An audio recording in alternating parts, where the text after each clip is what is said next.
नमस्कार मित्रों, मैं रविंद्र कुमार बिंद, स्पेशल एजुकेटर, तालुका पलसाना, जिला सूरत में स्पेशल टीचर के रूप में कार्य कर रहा हूं। और जैसा कि जानते हैं कि कोविड-19 महामारी के कारण बच्चों के शैक्षणिक व्यवस्था पर प्रभाव पड़ा है। फिर भी गुजरात सरकार ने होम लर्निंग और यूट्यूब के माध्यम से बच्चों की शिक्षा को बरकरार रखते हुए काम चालू किया है। इसलिए आज जो मेरा विषय है वो बहुविकलांग बच्चों पर है। इसलिए आज हम बहुविकलांग की जो सामान्य परिभाषा पर ध्यान देते हैं। तो बहुविकलांगता वो होती है जो एक से अधिक विकलांगता हो, उसको हम बहुविकलांग के रूप में जानते हैं। आज अभी बहुविकलांगता के बाद हम जानते हैं बहुविकलांगता के प्रकार पे। तो एक से अधिक मतलब दो विकलांगता हो, बच्चा श्रवणमंद हो और दृष्टिबाधित हो, तो ये बहुविकलांग में आएगा। और उसके साथ साथ दूसरे प्रकार की बात करें तो बच्चा दृष्टिबाधित हो, श्रवण बाधित हो और मानसिक मंद हो, तो भी बहुविकलांगता की श्रेणी में आता है। तथा उसके साथ साथ अगर तीसरे प्रकार की बात करें तो मगजनुलको यानी सेरेब्रल पाल्सी और मानसिक मंद बच्चा हो, तो भी वो बहुविकलांग की श्रेणी में आता है। मित्रों, इसके और दूसरे प्रकार की ओर चले तो बच्चा अल्पदृष्टि हो या दृष्टिबाधित हो या और श्रवण बाधित हो, उसके साथ साथ शारीरिक विकलांग हो, तो भी ये बहुविकलांगता के प्रकार में आता है। उसके साथ साथ अल्पदृष्टि हो या दृष्टिबाधित हो और मानसिक मंद हो, तो भी ये बहुविकलांगता की श्रेणी में आता है। खास करके मित्रों, अब हम बहुविकलांगता के लक्षण की तरफ चलते हैं। तो लक्षण में जैसे श्रवण बाधित है तो ऐसे बच्चों में सुनने बोलने में समस्या होती है। तो इस तरह से बहुविकलांग बच्चों में भी सोचने, समझने, देखने, सुनने, उठने, बैठने, खड़ा होने तथा स्पर्श, गंध और स्वाद का इनको पता नहीं चलता है और ऐसे लक्षण इनमें देखने को मिलते हैं। बराबर। उसके बाद हम चलते हैं बहुविकलांगता के कारण की तरफ।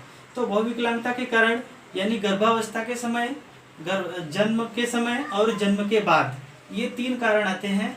तो उसमें हम थोड़े थोड़े कारण को लेते हैं। जैसे कि माँ की उम्र कम हो तो भी बहुविकलांगता का कारण बन सकता है, या तो माँ का स्वास्थ्य बराबर नहीं है, इसके कारण भी बहुविकलांग बच्चे पैदा हो सकते हैं। आनुवंशिक कारण यानी जेनेटिक कारण है, उससे भी बहुविकलांग बच्चे पैदा होने की संभावना होती है। तथा माता का कुपोषित होना, अगर माता कुपोषित है तो बच्चे में भी वो प्रॉब्लम आ जाएगी।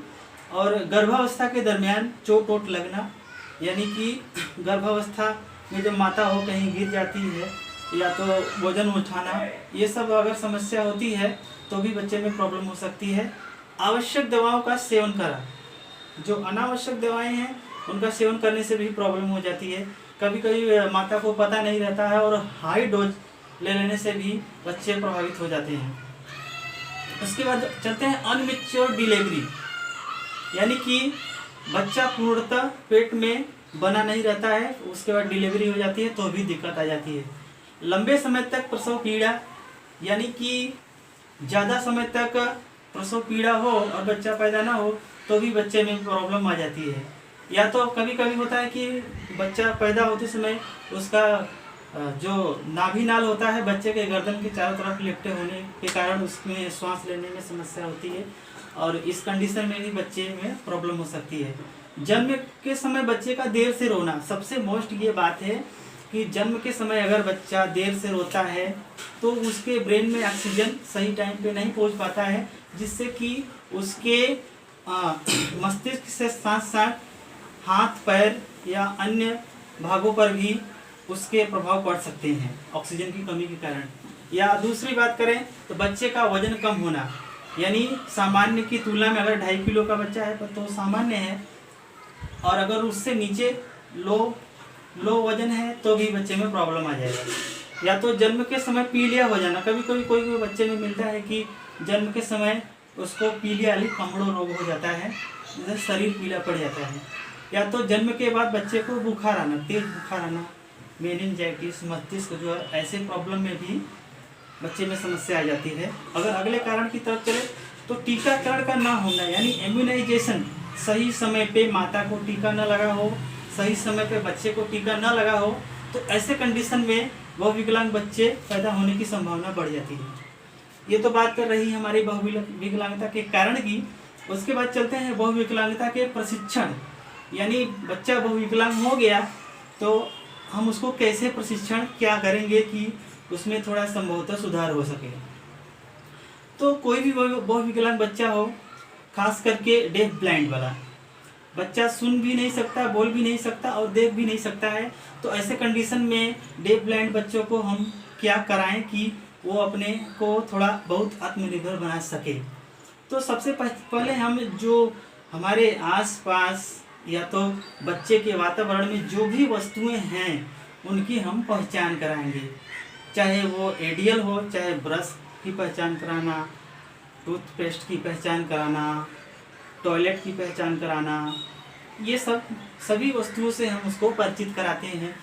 ये फूल है, ये फल है, ये खाने की वस्तुएं हैं, इन सब चीज़ों को हम बच्चे को पहचान कराते हैं ताकि वो बच्चा समझ सके कि हाँ ये चीज़ हमारे काम की वस्तु है। उसके साथ साथ हम बच्चे में स्पीच थेरेपी भी कराते हैं। कुछ बच्चे में बोलने की समस्या होती है, बोल नहीं सकते हैं, तो हम उसको स्पीच थेरेपी कराते हैं और स्पीच थेरेपी के माध्यम से थोड़ा बहुत हम उनको बोलने में मदद करते हैं। और उसके बाद मोबिलिटी यानी गेट ट्रेनिंग की बात करें, मोबिलिटी अगर बच्चा ब्लाइंड है तो हम उसको सफ़ेद छड़ी यानी केन के माध्यम से गेट ट्रेनिंग देते हैं, और या तो फिर जो ट्रेंड कुत्ते होते हैं डॉग स्क्वाड, उसके माध्यम से भी हम उनको ट्रेनिंग दे सकते हैं। तो ये रही बात ट्रेनिंग के बाद। अब उनके बाद आते हैं एक्सिलरी उपकरण जो होते हैं, सहायक उपकरण की बात करते हैं। तो सहायक ऐसे बच्चों जो बहुविकलांग बच्चे हैं उनको सहायक उपकरण की जरूरत पड़ेगी, इसलिए उनको व्हील चेयर, ट्राईसाइकिल, क्रचेस या तो आर्टिफिशियल लिम्स है, सफ़ेद छड़ी है यानी केन, ये उपकरण दे करके उनको गेट ट्रेनिंग में या तो उनके चलने फिरने की समस्या को हम कम कर सकते हैं। उसके बाद मोस्ट इम्पॉर्टेंट आते हैं विशेष शिक्षा, यानी इनको स्पेशल एजुकेशन भी देना जरूरी है बहुविकलांग बच्चों को। तो स्पेशल एजुकेशन देने से पहले हम बच्चे को जो भी TLM है, खास करके जो पेंसिल, रबर, कटर, बुक्स हैं या ब्रेल है, ब्रेल पाटिया है, ब्रेल स्टाइलस है और एबेकस है, इन सब वस्तुओं की हम पहचान कराएंगे। फिर उसके बाद हम विशेष शिक्षा के ट्रेनिंग देंगे। साथ साथ अगर बच्चा मूंगा बहरा है यानी वो सुन बोल नहीं सकता है तो उनको हम साइन लैंग्वेज भी सिखा करके थोड़ी बहुत उनको विशेष शिक्षा में परिपूर्ण कर सकते हैं। फिर उसके बाद हम चलते हैं लास्ट की तरफ, एडियल ट्रेनिंग। ये खास करके बहुविकलांग बच्चों के लिए बहुत ही ज़रूरी है, क्योंकि एडियल ट्रेनिंग अगर उनकी पूरी होती है तो उनके माता पिता भी उनको थोड़ा सा आराम मिलेगा। तो उनको शौच कराना खास करके टीचर द्वारा भी सिखाया जा सकता है और घर पे उनके माता पिता द्वारा भी सिखाया जाता है। उनके आँख, नाक, कान की सफाई टीचर द्वारा हो और उनके माता पिता भी द्वारा की जाए। त्वचा की सफाई यानी हाथ पैर गंदे हैं, मैले हैं तो उनको साफ सफाई करके उनको स्वच्छ रखा जा सकता है। बालों की सफाई, बाल में डेली साबुन लगाएं, नहाएं, शैम्पू लगाएं और उसके बाद तेल लगाएं, इस तरह से। फिर उसके बाद नाखून की सफाई, अगर बच्चे का नाखून, हाथ पैर के नाखून बड़े हो गए हैं तो उनको नेल कटर से काट करके साफ कर सकते हैं। उसके बाद मुंह की सफाई, दांत की सफाई, इस तरह से हम एडियल ट्रेनिंग दे करके बच्चों को हम थोड़ा सा आत्मनिर्भर बनाने का प्रयास करते हैं। इसलिए इसी विषय के साथ हमारा ये टॉपिक समाप्त हुआ था। नमस्कार।